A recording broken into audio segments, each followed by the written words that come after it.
आप मुझे बताएं, सबसे पहले तो आज जो इंतहाई अहम बैठक हुई उसके बाद ख्वाजा आसिफ साहब का स्टेटमेंट, वो कहते हैं अगर इत्तेफाक नहीं होता, अगर अफगानिस्तान हमारे टर्म्स को नहीं मानता तो फिर जंग है।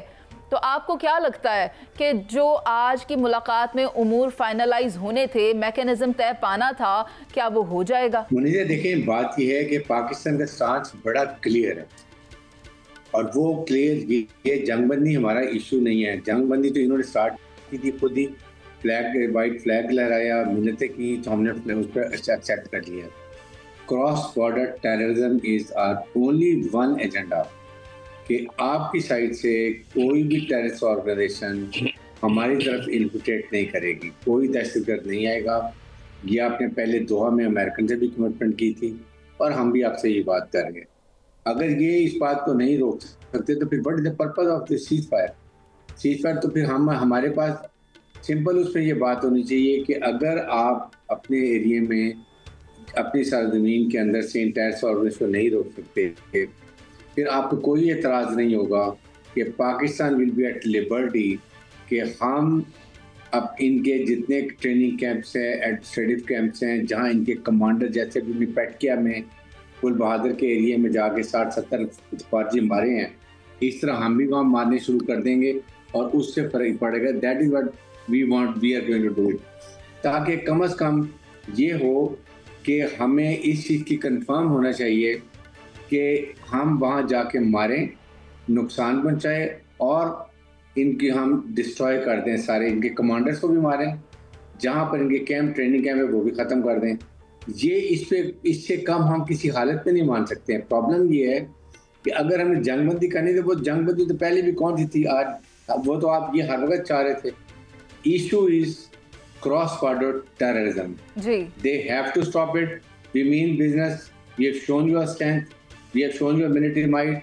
न्यू नॉर्मल जो हमने अब एस्टैब्लिश किया है, जो मुल्क भी हमारी तरफ अग्रेसिव, चाहे वो अटैक करे या ये दहशतगर्दों को भेजे, हम स्विफ्ट डिसाइसिव डिस्ट्रक्टिव एक्शन करेंगे और ये हमने डिसाइड किया हुआ। इसलिए बेहतर है कि उनकी हुकूमत खुद कंट्रोल करें। नहीं कर सकते हमें बता दें, विल डू इट। इन्होंने क्या कंट्रोल करना है हारिस नवाज साहब? इनसे कहा जाए कि आप तहरीके तालिबान पाकिस्तान को दहशतगर्द तंजीम करार दें, वो तो उस पर भी नहीं मानते। लेकिन अब मैं चाहती हूँ डॉक्टर जमील से उनकी राय ले ली जाए।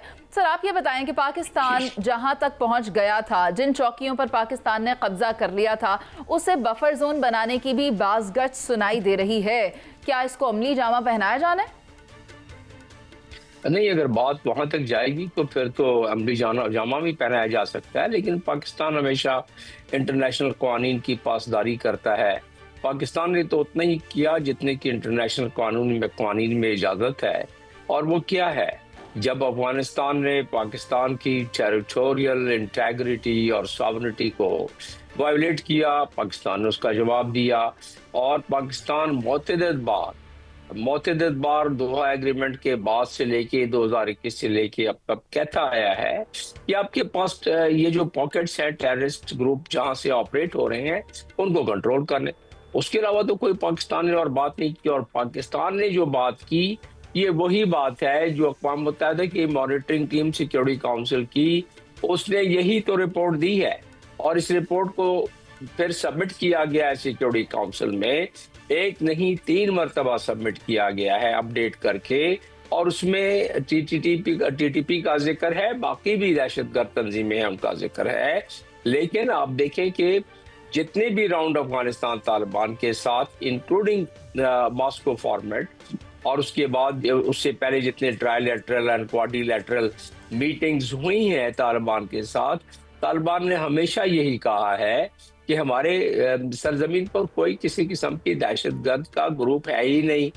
तो अब इस मर्तबा ये जो दूसरा दौर चल रहा है आज वहाँ इस्तांबुल में, वहाँ यही तो तय होना है।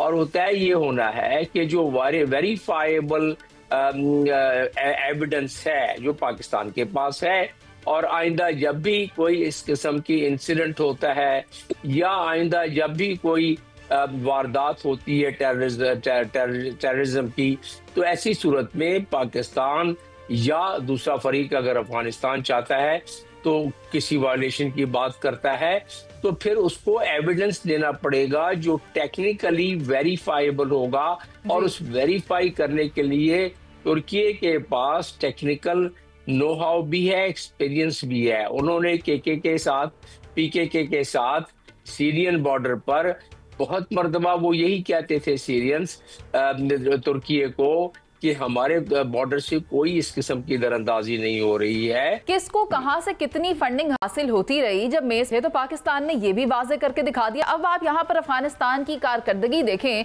कि वो दरियाए कुन्नड़ पर डैम बनाने की बात कर रहा है, और मैं चाहती हूं कि शहजाद भट्ट साहब इस पर रोशनी डालें कि भट्ट साहब ये तो भारत के तर्ज पर चलने लग गया है, ना कोई बात, ना कोई डील, ना कोई अंडरस्टैंडिंग डेवलप की, और आकर सीधा फॉरेन इन्वेस्टर्स का इंतजार नहीं किया और डोमेस्टिकली उसको फौरी तौर पर ऑर्डर्स जारी कर दिए कि भाई तामीर का काम शुरू करो।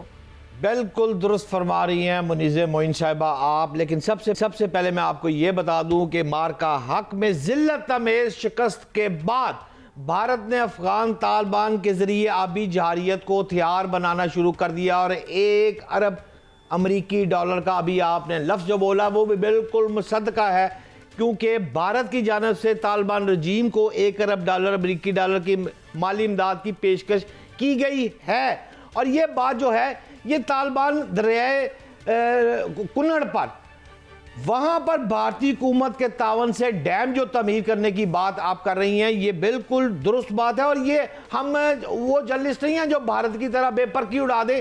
ये आप इंडिया टुडे की 24 अक्टूबर 2025 की जो रिपोर्ट शाया हुई है उसमें भी वाज़ेह तौर पर यही लिखा गया है कि भारत का अब मंसूबा क्या है, भारत अब चाहता क्या है। भारत अफगान मंसूबे का हदफ पाकिस्तान की आबी जारियत को कंट्रोल करना है, और इससे पहले भी वो सिंध तास मुआहिदा जो है उसको भी वो बिल्कुल रद्द कर चुका है। बैनुल-अक़वामी सारे उसने मुआहिदे तहस नहस करके बदमाशी मोदी ने अपनी सीधी कर दी है। अब बात ये है, आपके सवाल की तरफ आता हूँ, दरियाए काबल से जो आप बात कर रही हैं, पाकिस्तान को सालाना 16.5 यानी 16.5 मिलियन एकड़ फुट पानी हासिल होता है। ये बहुत अहम बात है इस दरियाए काबुल से।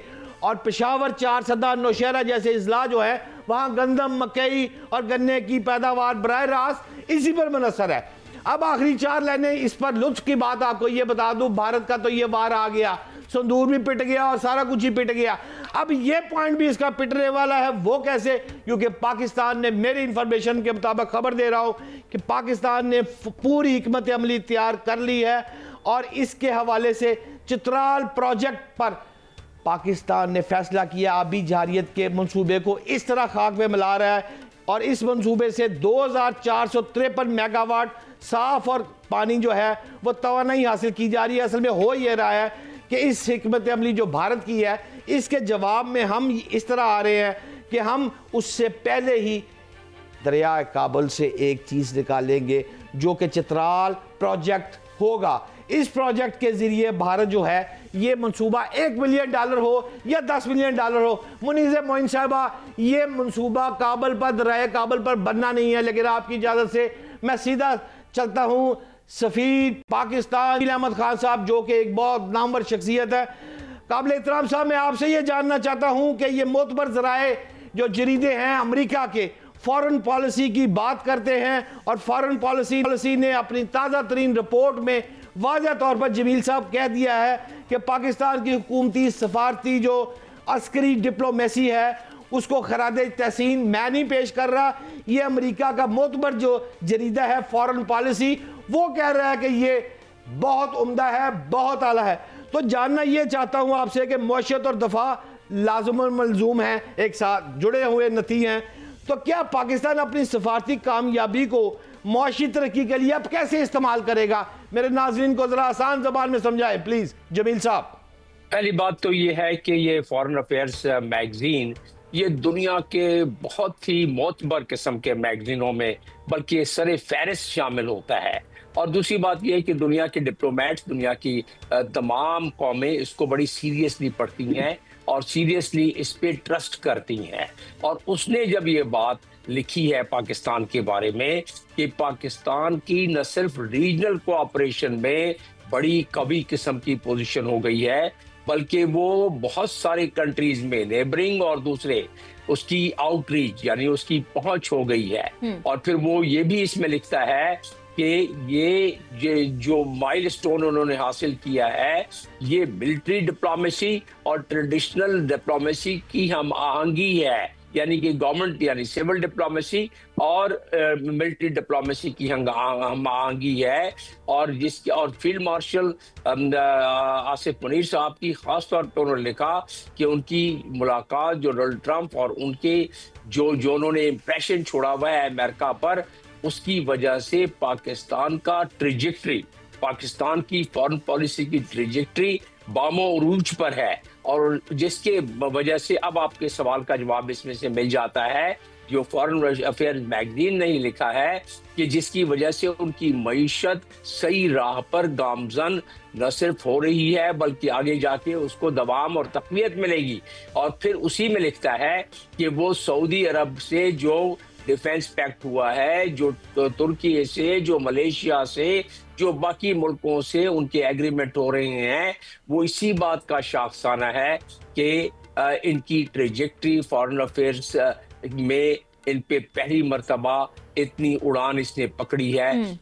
जी ठीक है डॉक्टर जमील, आप हमारे साथ ही मौजूद रहिएगा और ब्रिगेडियर हारिस नवाब भी अमन की यकीन दहानी करवानी होगी पाकिस्तान को कि उसकी सरजमीन पाकिस्तान में बदअमनी के लिए इस्तेमाल नहीं होगी, इसीलिए ये दूसरी बैठक हो रही है। लेकिन इसके साथ साथ अभी हमें एक ब्रेक पर जाना है, जिसके बाद वापस आकर बात करनी है कि क्या भारत ऑपरेशन सिंदूर .2 का आगाज करने जा रहा है, भारत के अगले अज़ाइम क्या हैं, भारत की जानिब से जो नोटम जारी किया गया है